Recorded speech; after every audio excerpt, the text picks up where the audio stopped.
Hey guys, nasubukan nyo na bang pagtambalin itong talong at ampalaya? Naku, ngayong araw nga pagsasamahin natin siya at alam nyo ba, napakasarap pala ng kombinasyon nito. Kung hindi nyo pa nga ito nagagawa, tara samahan nyo na ako magluto. So meron nga po ako ditong 2 talong at hiniwa ko po siya ng ganyan kalalaki. Pagkahiwa ay iset aside and syempre yung atin pong ampalaya ay hihiwain din po natin sa mapipino lamang po. Syempre kailangan po natin yang tanggalan ng buto. So ayan, after po matanggal ang buto ay atin po yang hihiwain sa ganito po kaninipis. After ko po mahiwa ay ibinababad ko po yan sa asin pero pwede nyo naman po yung i-skip. So ayan, after maihanda yung mga gulay ay igigisa na po natin ito. So sa isang kawali ay dito na po ako nagisa ng sibuyas at bawang. Halu-haluin po lamang hanggang sa lumabas yung pinakang aroma nitong ating bawang at sibuyas. After magisa ay maglalagay din po tayo dito ng hinog na kamatis. Gisa-gisahin po hanggang sa lumambot itong ating kamatis. Nako, napakasarap po ng recipe natin ngayong araw. Simple pero masarap and syempre masustansya.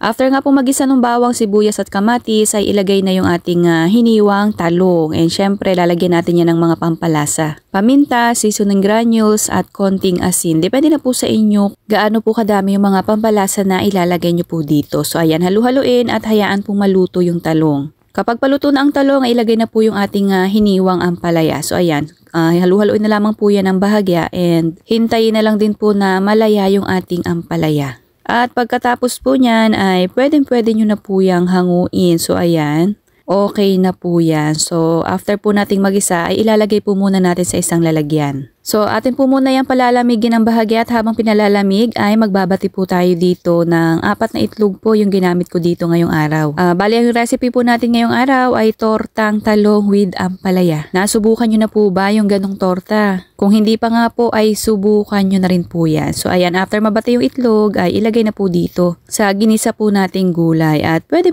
na po natin yung iprito. Ayan, mas madami po yung magagawa nating torta. Kaya naman kung wala pa po kayo naiisip na ulam para mamaya, naku, subukan nyo na rin po ito. At sa kapareho pong kawali, ayan, nilinisan ko na lamang po yan, ay dito na rin po tayo magpiprito. Bali, maglalagay lang po tayo dito ng medyo may karamihang mantika. At maghuhulog na po tayo dito ng sapat na laki or depende po sa inyo kung gaano po kalaki ang gagawin yung torta. So ayan, sandali na lamang luto yan mga mi kasi naman pong ating gulay ay luto na. Bali palulutungin na lamang po natin yung pinakang itlog na inilagay natin dito. Grabe, ang bango nito mga mami ko eh. Actually, mabilis lang po yung recipe na ito mga mamis kaya naman pwede nyo itong gawin anytime and anywhere. After mahango ay isunod pa yung mga natitira pa nating tutortahin.